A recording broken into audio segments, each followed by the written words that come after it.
लटिका मड़े बजारे कमला नी मारी लटिका में नी मारी झटिका नी मारी लटिका में नी मारी झटिका मड़े बजार कमला.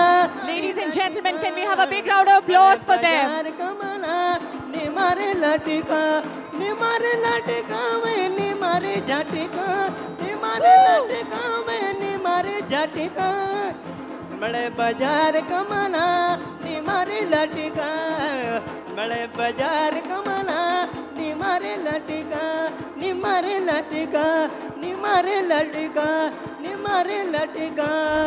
Good morning then, ladies and gentlemen. I'm Shefali Talwar, your host. And indeed, it is a good morning because I see a lot of people who are here. All of them are perhaps the best practitioners of responsible tourism in the country. They bring with them the most powerful stories you'll ever hear anywhere in the world of how tourism touches lives and, if done right, with the community and the environment at its center, transforms them. This room right here is hope.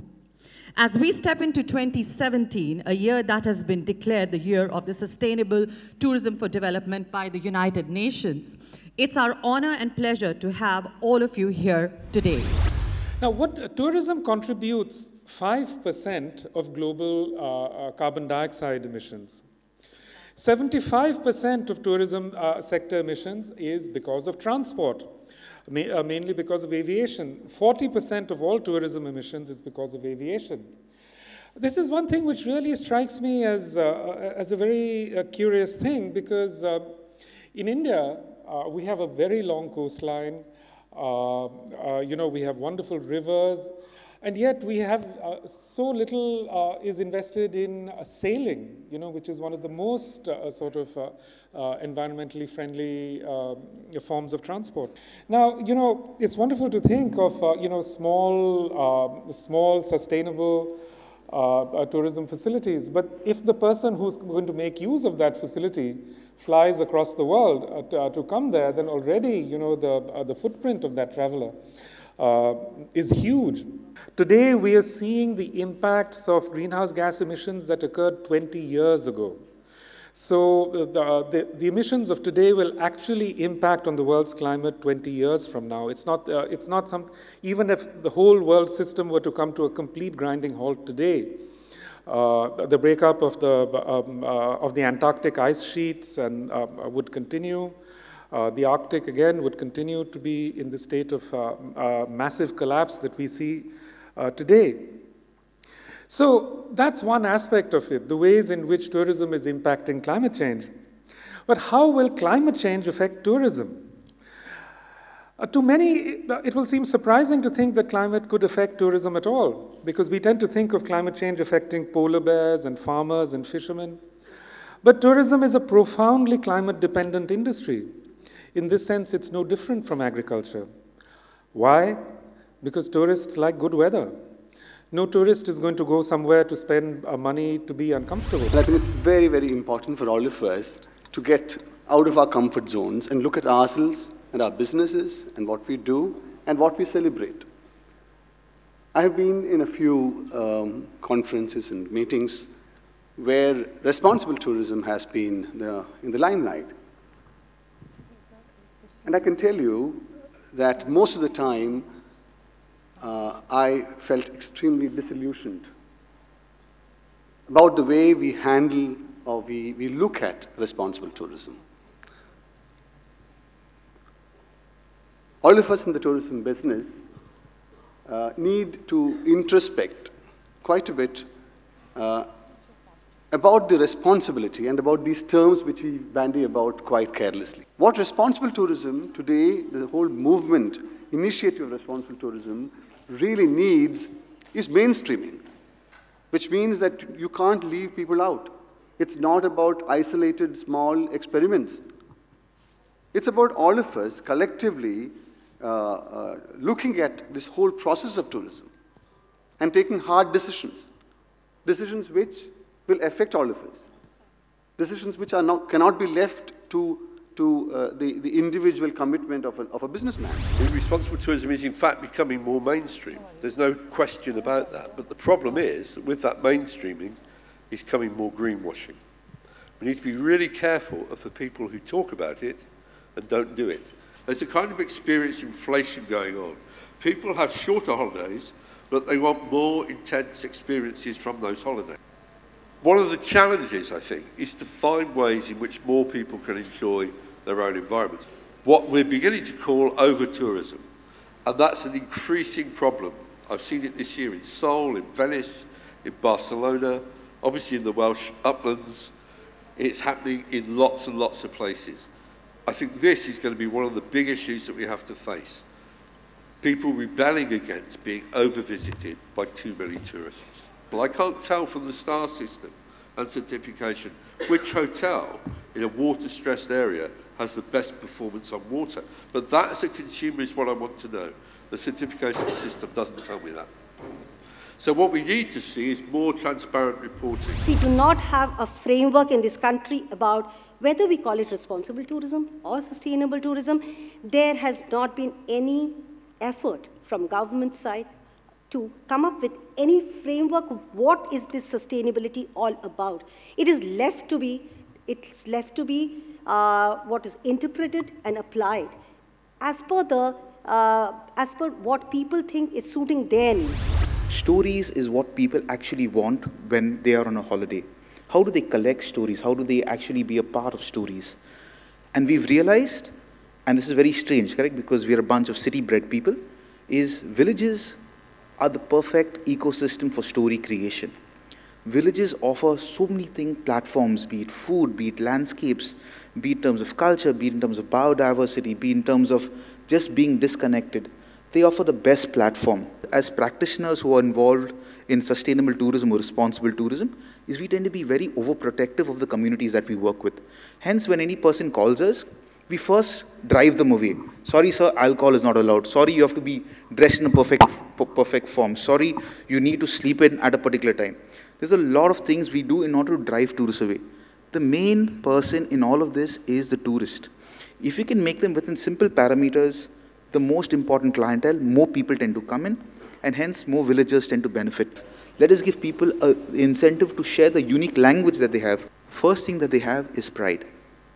Villagers tend to develop pride, and automatically it results in conservation, be it of your arts, be it of your biodiversity, be it of your knowledge systems of how do you treat and learn about medicinal plants. Prime Minister has this vision of skilling 150 million people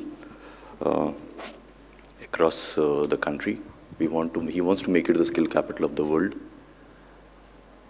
Also, you would have heard about this Make in India campaign, and if I quote my Honorable Minister, he says for Make in India, you require makers in India. Skill India are the people who make makers in India. So we are the people who make makers in India, and we touch people, we touch lives for people who are not captured by the formal education system or formal vocational training system there.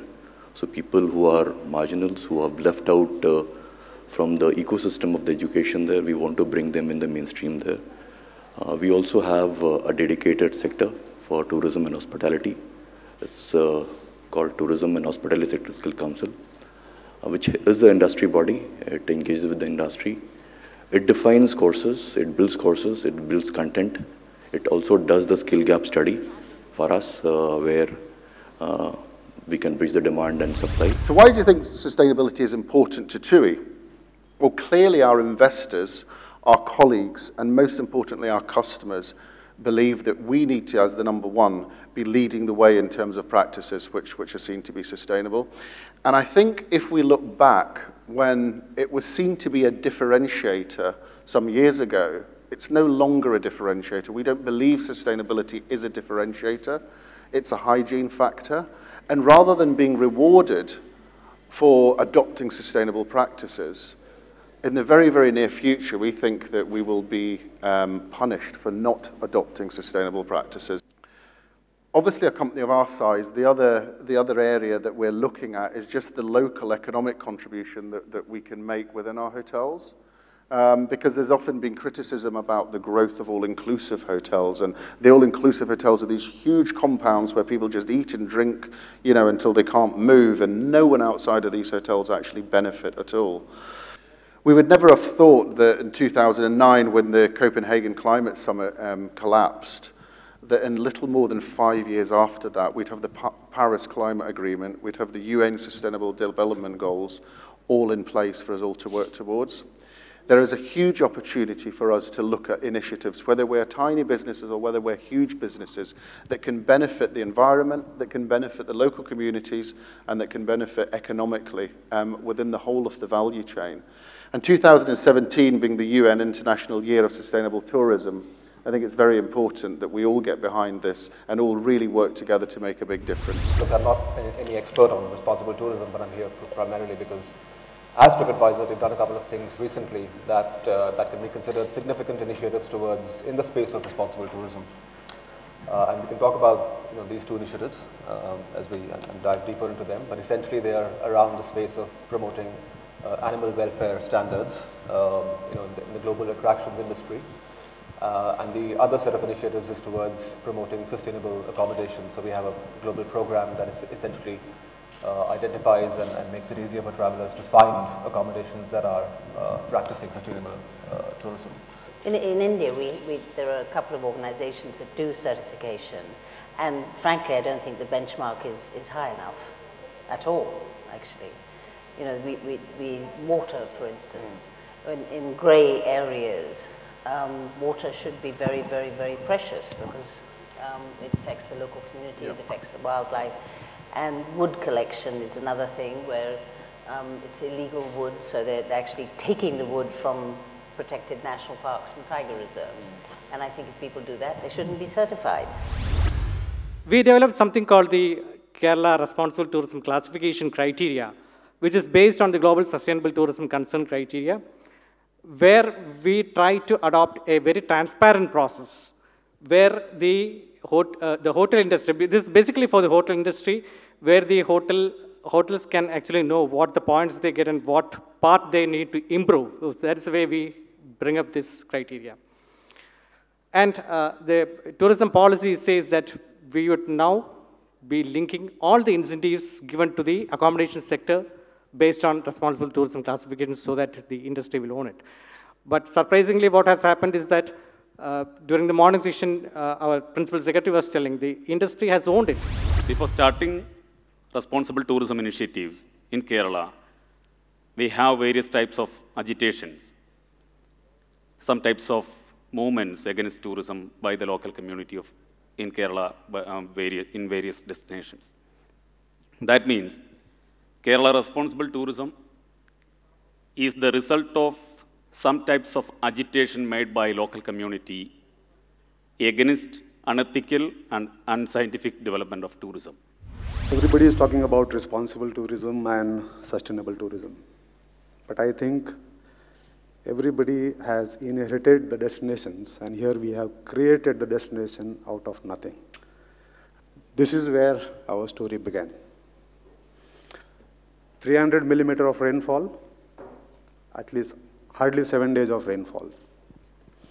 First thing first, what we did was, whatever rain we were getting on our tree, and the almost village occupation is rearing ships.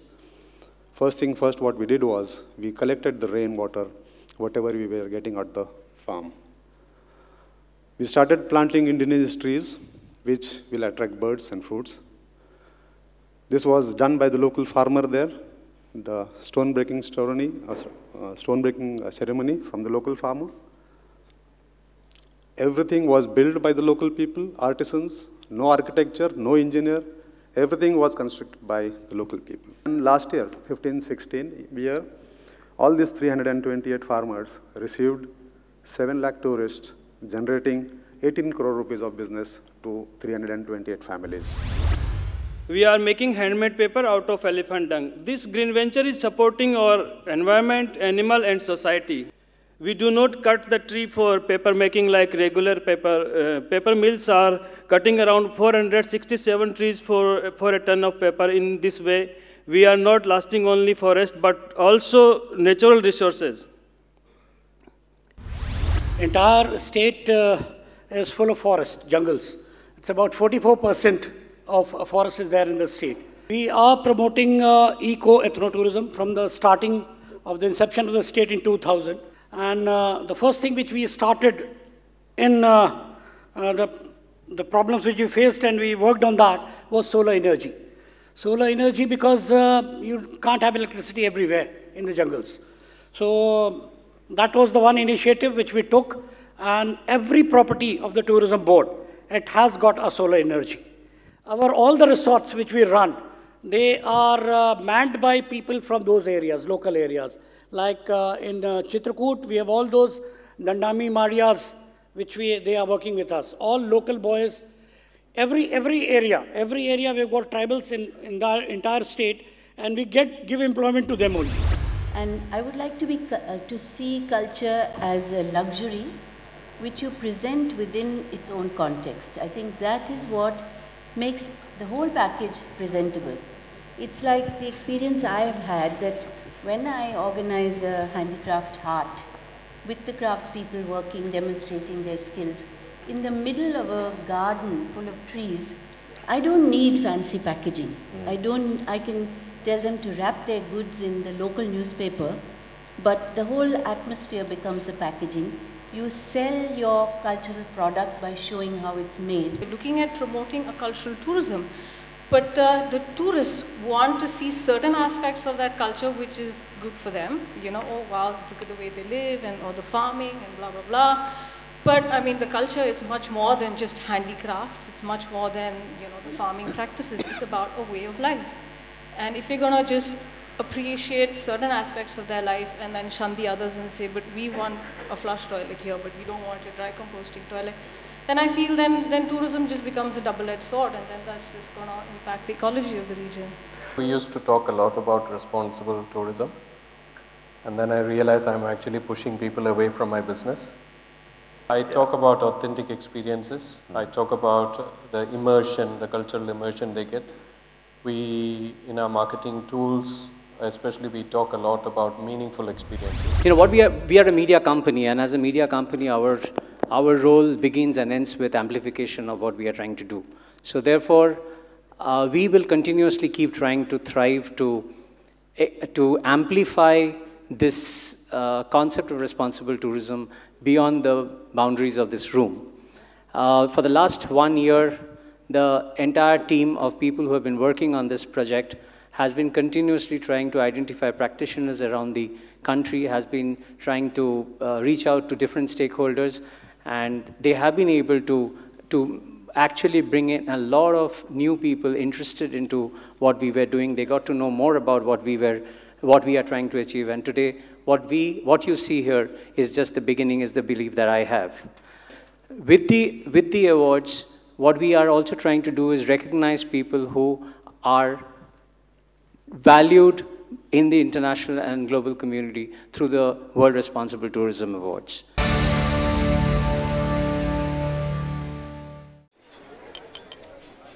ये जिगर भाई बड़े कमबख्त चीज है brokerage.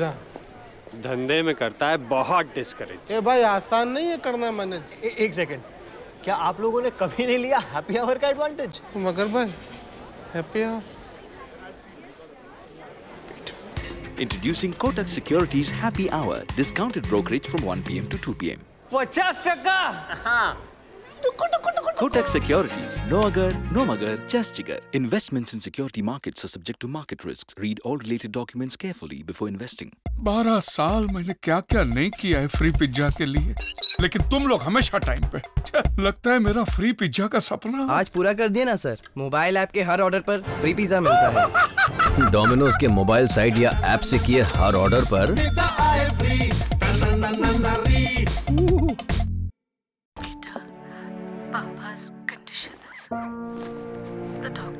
बहता जाए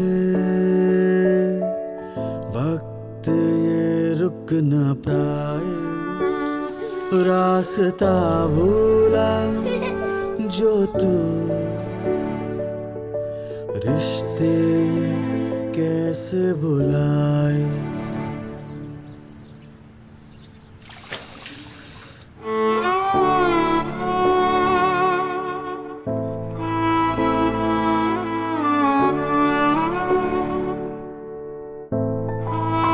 A relationship of trust. Esco Bathware since 1960. अरे जल्दी कर। नमस्कार शर्मा जी। नमस्कार। ये आप अपने आप पे इतना क्यों चिल्ला रहे हैं? मैं? ये आप ही हैं 40 साल के बाद। टेंशन मत लीजिए, पेंशन पक्की करवाइए। सरकार की एक योजना है अटल पेंशन योजना। उसमें 18 साल की उम्र से हर महीने अगर आप 210 रुपया जमा करवाते रहेंगे तो 60 साल की उम्र के बाद से हर महीने आपको 5,000 रुपया पेंशन मिलेगा। और कोई ज्यादा जानकारी चाहिए तो आप अपने बैंक की शाखा से मिल सकते हैं या किसी बैंक मित्र से उनसे बात कर लीजिए, वो समझा देंगे आपको।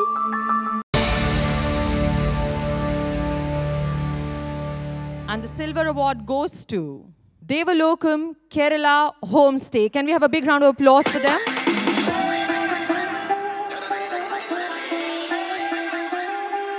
Silver. Devalokam is an organic farm near Kochi, which offers an organic interaction with the local community. The staff here, 7 women and 11 men, belong to the village, which benefits from the enterprise. Second silver, a tie in the best responsible tourism property. Ladies and gentlemen, please give it up for Atali Ganga.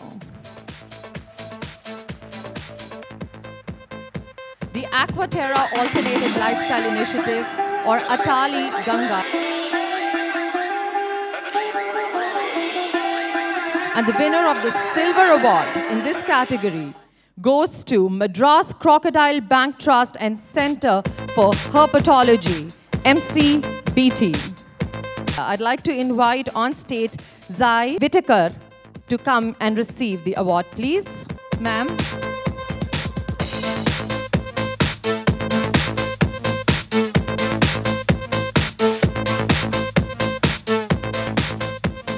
Many congratulations.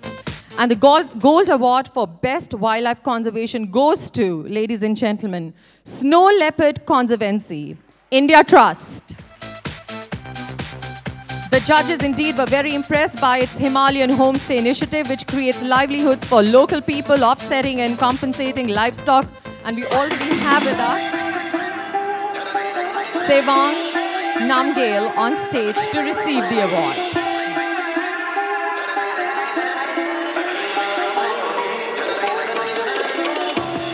Thanks, Ms. Wright. Thanks, Mr. Banerjee. We move on to our next category, which is Best for Cultural Immersion. And the winner, ladies and gentlemen, in the silver category, the award goes to Rural Pleasure, Gujarat. May I please invite on stage Mr. Chirag Munjani to receive this award.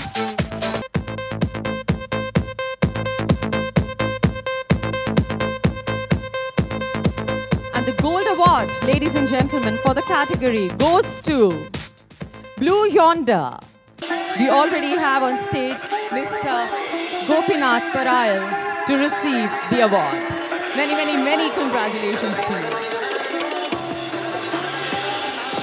Thank you, Mr. C.V. Ramkumar and Ms. Jaya Jetli. Next category, ladies and gentlemen, Best Community-Based Homestay Project. To receive the award, may I invite on stage Mr. Sumesh Manglasiri to please receive the award. Many congratulations, Sumesh, and great to see you back in Delhi.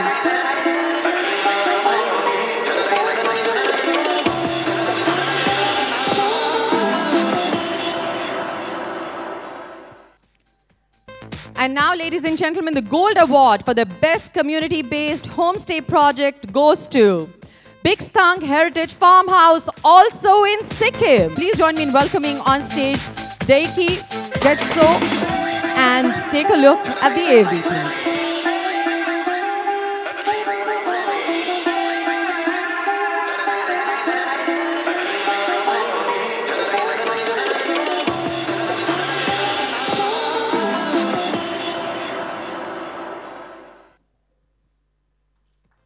Many, many congratulations to you. Thank you very much, sir. And now we move to our next category, which is Best Innovation by a Tour Operator. And the Gold Award in this category goes to Planet Abilene. Please welcome on stage Neha Arora to receive the award.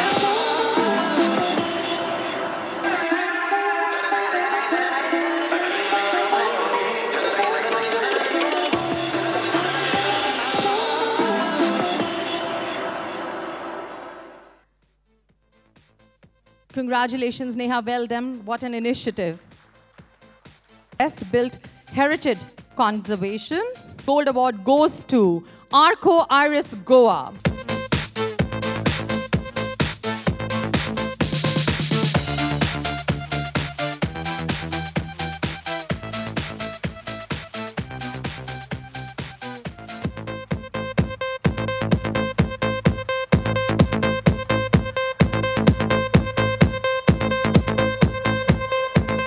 Thank you, Rajat. Thank you, Akhil.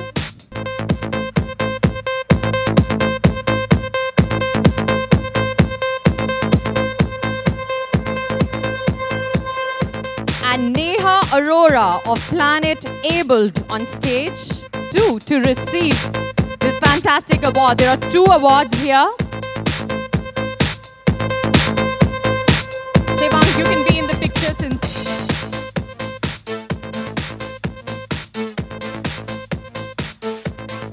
maybe you both could be towards the center for a picture for winning this overall winners in the gold category.